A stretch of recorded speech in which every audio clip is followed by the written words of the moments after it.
Ever get that feeling like there's this voice in your head constantly like pointing out all your flaws, like second guessing, like everything you do? It's Right. like, I know exactly what you mean. you're not alone. Definitely not. Today we're going deep on that pretty much universal experience, you know? Yeah. The inner critic. The inner critic. We've got some excerpts from this fascinating Dutch book on like personal growth. Oh, cool. We won't try to wrestle with the Dutch title, Right? but take my word for it. It's full of insights. It's truly remarkable how that inner critic thing just transcends cultures. Right. You know, like the specifics might be a little bit different from person to person, culture to culture, but the underlying mechanism, Yeah. you know, Totally. it seems to be something we all kind of share. It's like we all got like a slightly different version of the same app download. Right. Right, but it's all like that same Yeah, critical voice. for sure. Have you ever read The Snow Queen? Of course. Hans Christian Andersen classics. Yeah, well, the book uses this really striking image from The Snow Queen to illustrate the inner critic. It's like the evil troll's magic mirror, you know? Yeah. The one that distorts everything good and beautiful, Yeah. makes it look all ugly and worthless. Oh, yeah. Yeah, I remember that. Yeah. Yeah, so like those shards of the mirror, Huh. they represent the inner critic, and they show us this warped negative version of ourselves and like the world. Yeah, it's not objective reality, you know, Right. it's a distortion. Totally. And, you know, the book argues that a lot of times this distortion starts way back in childhood. You know, we're like sponges then, right? Oh, yeah, for sure. So we absorb messages from parents and teacher society, and we internalize, you know, Yeah. those expectations, those criticisms, Right. and they shape how we see ourselves. Absolutely. It's like, you know, we're handed these, you know, negativity goggles early on. Yeah, And then we just assume that that's how the world looks. exactly. That's just normal. Right. But what's so interesting is that this inner critic, you know, at least initially, it isn't intentionally trying to be mean. That's true. It actually develops with good intentions, you know, to protect us. Interesting. You have to think about it like as children, we are so incredibly vulnerable Oh, yeah. to shame and pain, Totally. right? Totally. So the inner critic steps in as a way to shield us from those experiences.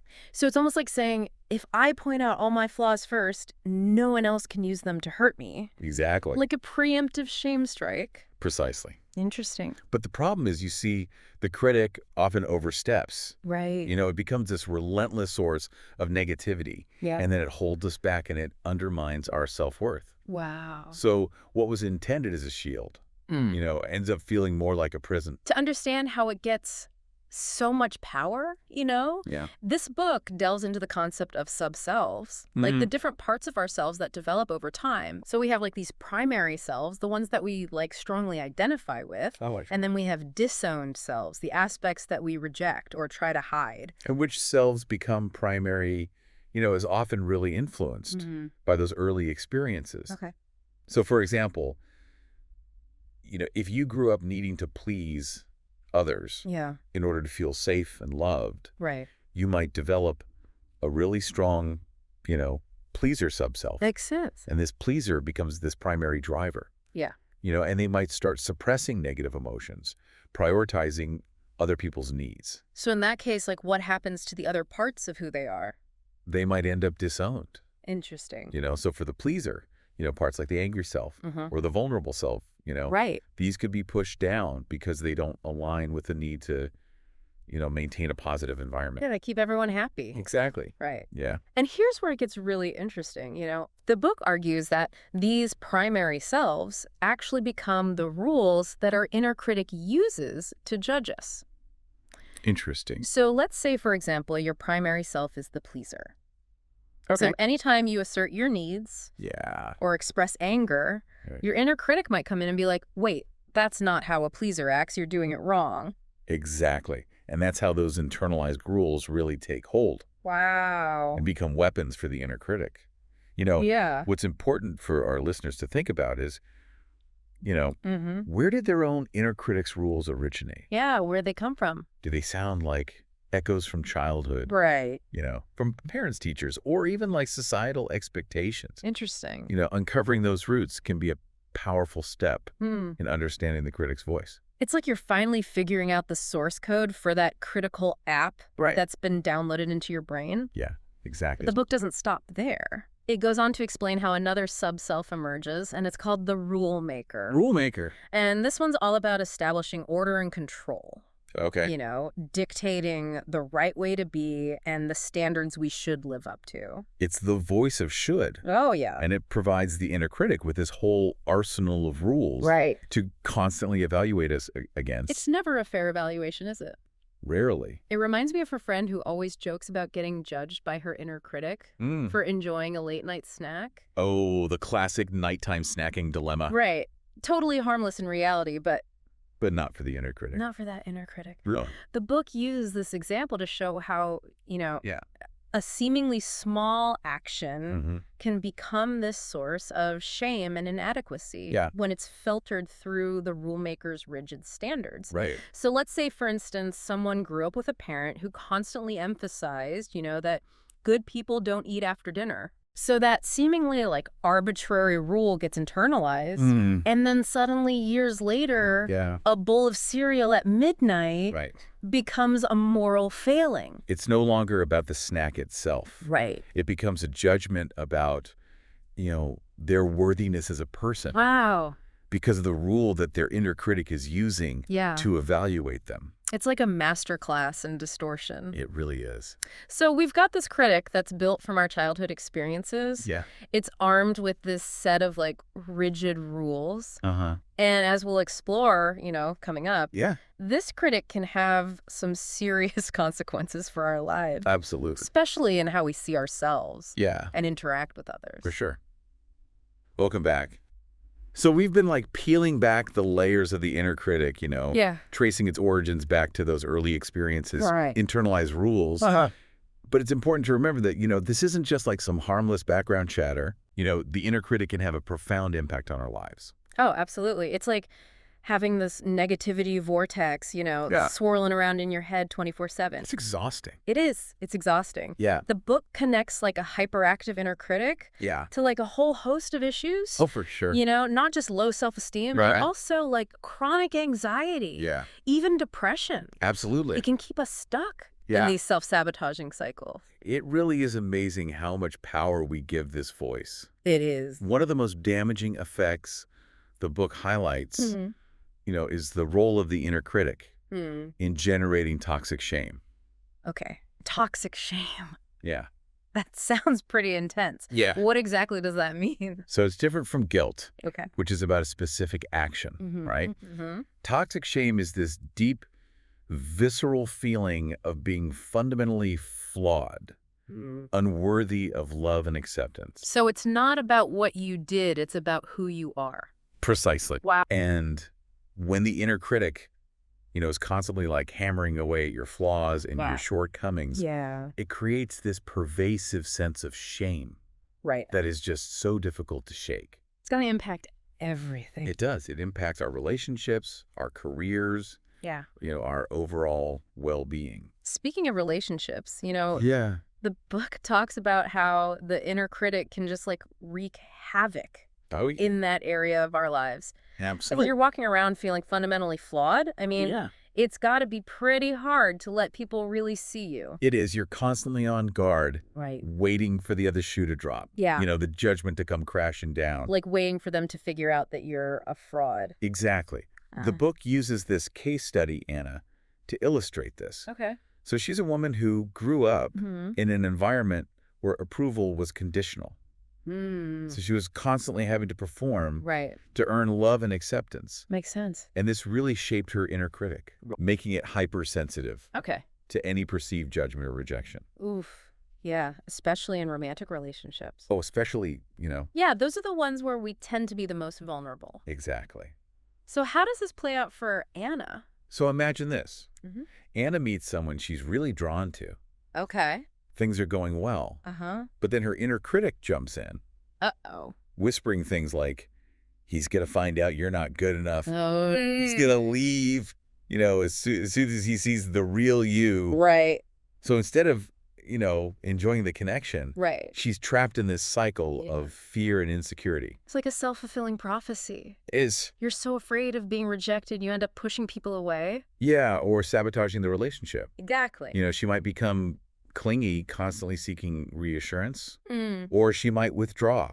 Right. Afraid to let her guard down. Yeah. Either way, she's not fully showing up. Right. In the relationship. It breaks my heart to think about all the incredible connections that get derailed because of this, because of the inner critic. It's sad. Yeah, and it's not just romantic relationships, right? Not at all. This can show up in friendships, family dynamics, even our professional lives. Absolutely. The inner critic doesn't discriminate. Right. But here's the good news. Okay. It doesn't have to be this way. Okay, good. We don't have to let that critic run the show. The book offers some really empowering strategies for managing it. Okay. I'm all ears. Tell me we can kick this critic to the curb. Well, it's not necessarily about silencing it completely. Okay. Because, believe it or not, the inner critic can actually be a helpful tool when it's not running amok. The goal is transformation, not eradication. Okay. One technique the book highlights is called voice dialogue. Voice dialogue. I've heard that term before. Yeah. But I'm not sure I fully understand it. So it's a fascinating approach. Yeah. And it involves directly engaging with different parts of ourselves, including the inner critic, as if they were separate entities. Interesting. So instead of getting swept away, right, by that critical voice, you step back and you have a conversation with it. You give it space, to express itself, to voice its fears and its motivations. So instead of being like, shut up, you're wrong, you're like, okay, inner critic, what's going on? Why are you freaking out right now? Exactly. And that's where the real magic happens. Okay. Because when you approach it with curiosity and compassion, rather than judgment, something really interesting occurs. You start to understand it better. You do. And in doing so, you can begin to take away its power. Absolutely. The book has this great example about a guy named Peter, who, through voice dialogue, discovers that his inner critic's constant nagging about his appearance is actually rooted in a deep fear of ending up alone and unloved. We'll talk about an aha moment, right? Those moments of insight are so powerful. Yeah. It's like becoming the parent to your own inner critic. Interesting. You step into this more mature, compassionate role.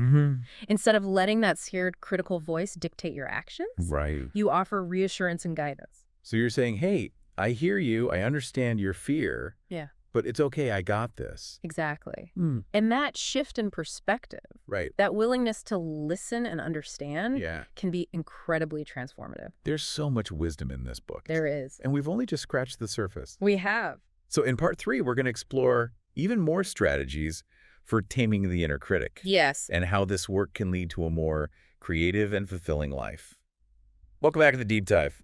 We've been on this journey, exploring the inner critic, where it comes from, how it impacts us, and most importantly, how we can start to transform our relationship with it. Yeah, it's been quite a journey. It has. And what really struck me in this Dutch book is that we don't have to be at war with our inner critic. It's such a profound shift in perspective, isn't it? It is. Instead of viewing it as the enemy, we can learn to see it as a potential ally. Work with it. Yeah.